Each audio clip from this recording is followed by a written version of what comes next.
Hello Racers! Today I will be bringing you double deck for Krenick. It will be Krenick ECL and Krenick 30 HP, both green. Why you should pick one over the other and when you should choose to play this deck at all. Okay, so let's go with the Krenick 30 first.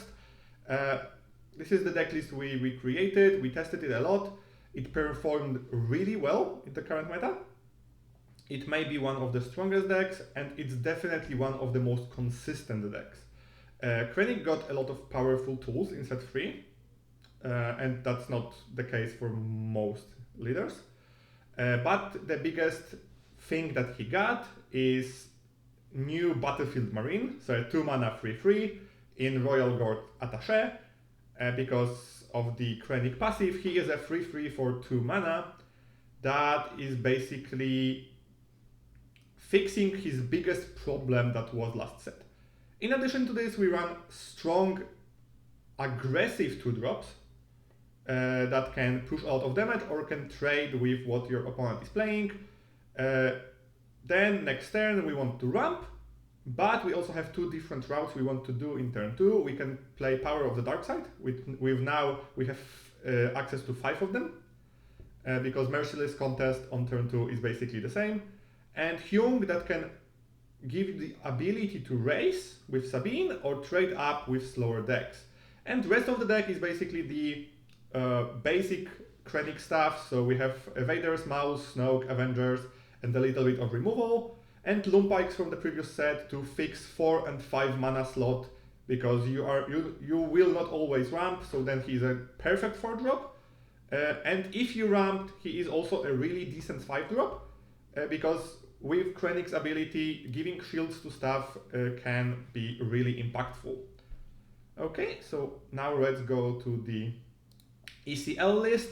And ECL list is much different because you want to abuse the fact that you have the early ambush, and you also need to change the building process because you have 5 less HP than normal. So our 2-drops look a little bit different. We now run Rune Hako instead of Gamorrean Retainer, and we are not running Hyung, because without Hyung the Gamorrean Retainer is not really the best. And Hako has 2 big bonuses.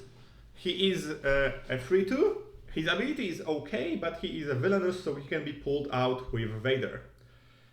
We also are running the new 3/4 Sentinel. And we are running him even though we could be running the Palpatine one, because he's blue. And we need a little bit more of blue units because of Cargo Juggernaut that we have later. Also, there is one big thing that this deck has that the previous one doesn't, and it's General Grievous. In the 30 HP, he is okay, but the bonus stats doesn't really give that much.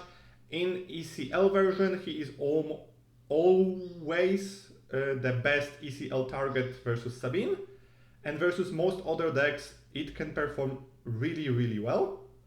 And why he is the best ECL target versus Sabine? Because he can kill any play that she makes on turn 1, and then he has 5 attack because of the damage that you received, and he can trade into Sabine, and it makes it really awkward for Sabine to deploy.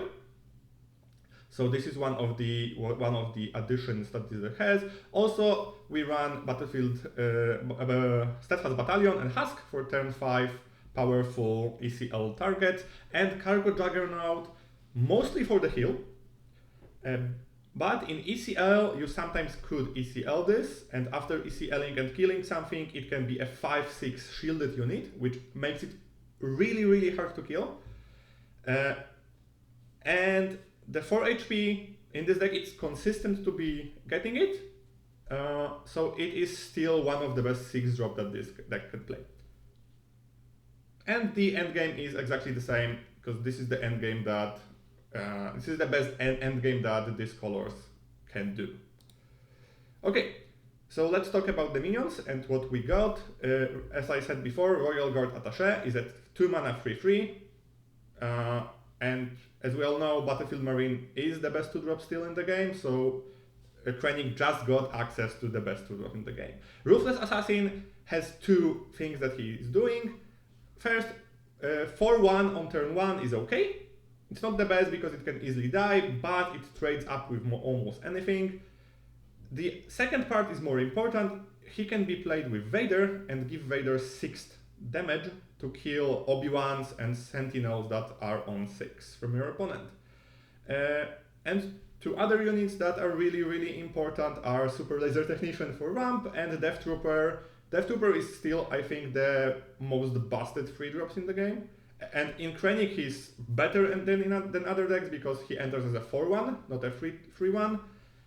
And he makes Vader incredibly strong, because Vader now can kill 7 HP units or 2 units if needed.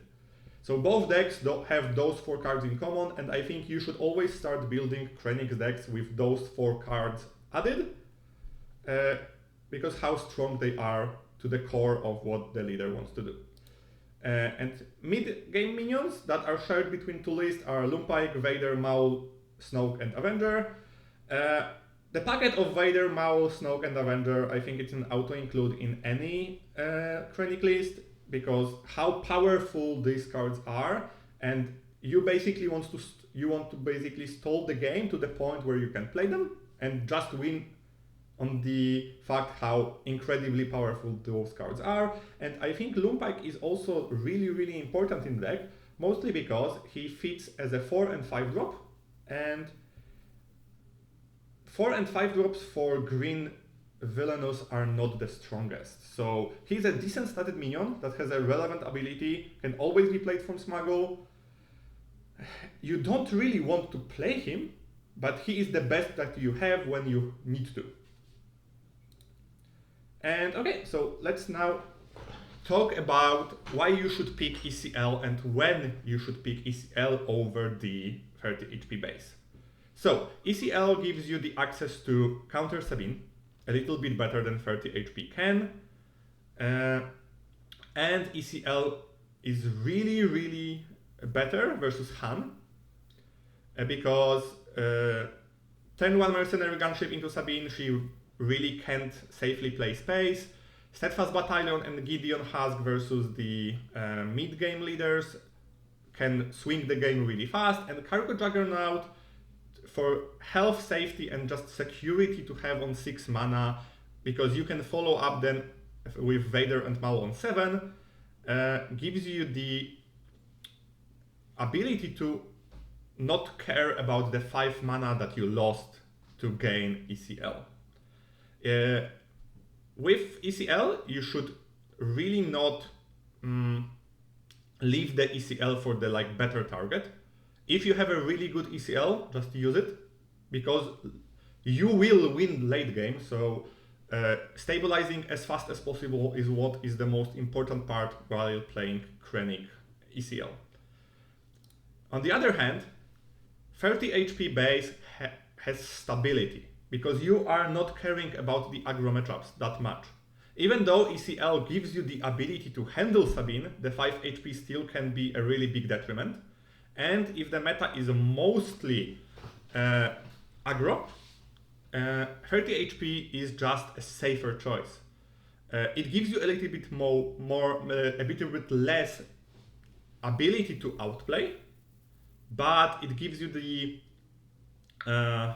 average game for the 30 HP will always be more stable than ECL ones. So you should basically pick 30 HP when the meta is dominated by aggro, and you should pick ECL when you don't really know what you will be going to play.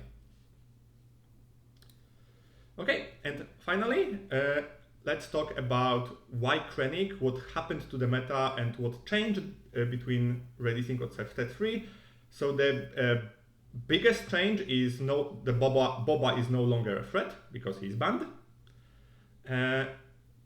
Even though Krenick had a decent matchup versus Boba, it was still one of his worst matchups. So removing Boba from the equation will make the deck stronger. In previous set, Kira was a little bit better situated to handle Boba, so she was the domain leader for this color. But without Boba, I think Krenick has a better matchups versus aggro. And looking at the current meta in the online tournaments or less small tournaments that are happening around the world, and my local meta, I think aggro will be the most dominant force, at least at the beginning. And I also chose Krenick for one of the leaders that got the most out of set 3, because in my opinion set 3 has a really low power level. It's a really bad set for competitive. It will not shake things up much, but he got, from the bad cards that we received, the biggest amount of support I think that you could have. So yeah, Krenick will be one of the strongest decks in the meta, and I expect a lot of Krenicks to be played in the big tournaments. Thank you guys for watching. Bye bye.